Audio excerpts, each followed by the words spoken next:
11 and 12. And Islam is a merciful religion as well as just. It sees to it that it does justice between both. The person committing the crime, if the punishment is strict, he will not commit again. And the person on whom crime is committed, Allah sees to it that mercy is done on both. Afterwards? Inshallah, after that, I'll answer the other question.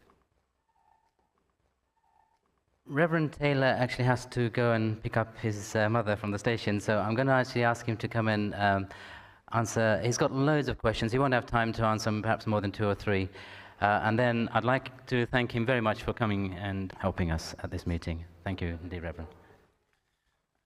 Well, I think doing my duty as a son, I have to collect my mother from Euston Station, which should take me straight to paradise as I'm looking after my mother. Family values. Thank you to all of you who've sent questions to me. They're all very important questions. I wish I had the time to answer them all, but I'm going to focus on 3 of them because they deal with different areas. First one is a factual one, which I'd like to address straight away, and it's this. Why is it that the Bible is now recorded in the Greek text when Jesus' original language was Aramaic? Please explain. The reason for this is that the New Testament documents were written in Greek, but also in Aramaic and Syriac, which is the Christian dialect of Aramaic, as it were, to reach a maximum audience. Aramaic was more restricted to the Near East, and if you wanted to communicate with the wider Roman Empire throughout the Mediterranean, then Greek would be the language you would use to do that. But of course, there are phrases in the Gospels preserved in Aramaic, Talitha Kumi, Eloi, Eloi, lama sabachthani, and phrases like this, which were used by Jesus and preserved in the Gospels. The next one is an important one politically because it speaks about Kosovo. The question is this: what the Christian world and civilized West is doing today to stop another genocide in Kosovo similar to that of Bosnia. Well, I want to draw a parallel here with Iraq and to immediately squash the suggestion, as it were, that this is the Christian world. I would talk about the West, but I would not make that synonymous with the Christian world. The West has its own reasons for its own realpolitik in the world, and I would say that it's nothing to do with the Christian faith.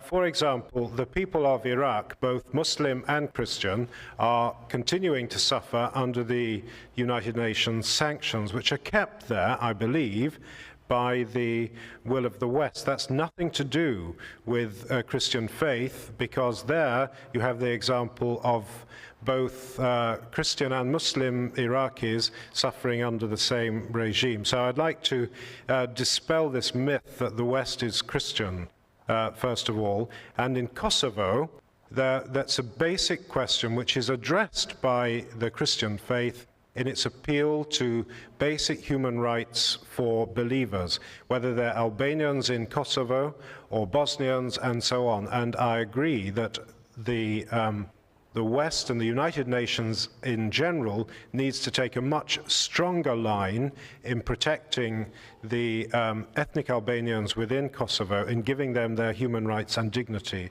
within Serbia or within whatever federation they move into. And finally, a nice question from someone which says this: after today's conference, do you have any doubts about being a Christian, and have you seen that Islam is the only religion? Thank you very much for this.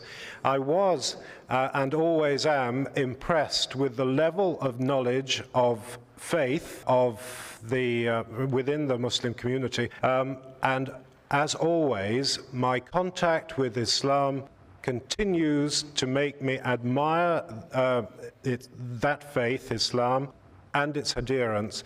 And yes, I see constantly the attractiveness of Islam, and hope that you can see the attractiveness of Christianity also. So thank you very much for that. And I'm sorry I have to leave.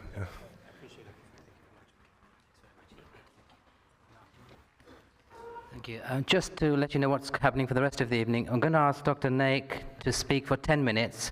He can answer 1 question or 10 questions in that time, but that's all he's got, 10 minutes. 9 questions in 10 minutes is difficult.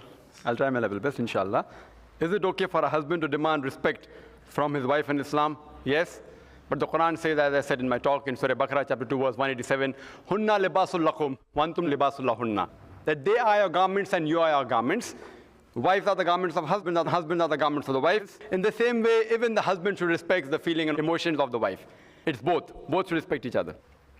Can a brother marry more than one wife, even if he cannot afford to maintain one in a reasonable standard? The reasonable standard of each individual differs. One individual may say reasonable standard means I want at least 5-bedroom apartment, I want a Mercedes car. The reasonable standard differs. What the Quran says in Surah Nisa, chapter 4, verse number 3, that marry women of a choice in 2s, 3s, and 4s. But if you can't do justice, marry one. The criteria is doing justice.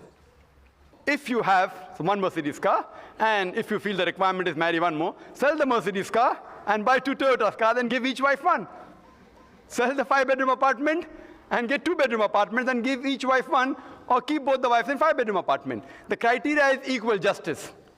Reasonable standard differs. That doesn't mean, if you mean reasonable standard means a particular, he should have a certain amount. That means poor people cannot marry more than one wife. That's not the criteria. I'm sure the Muslims will agree that only deen acceptable to Allah is Islam.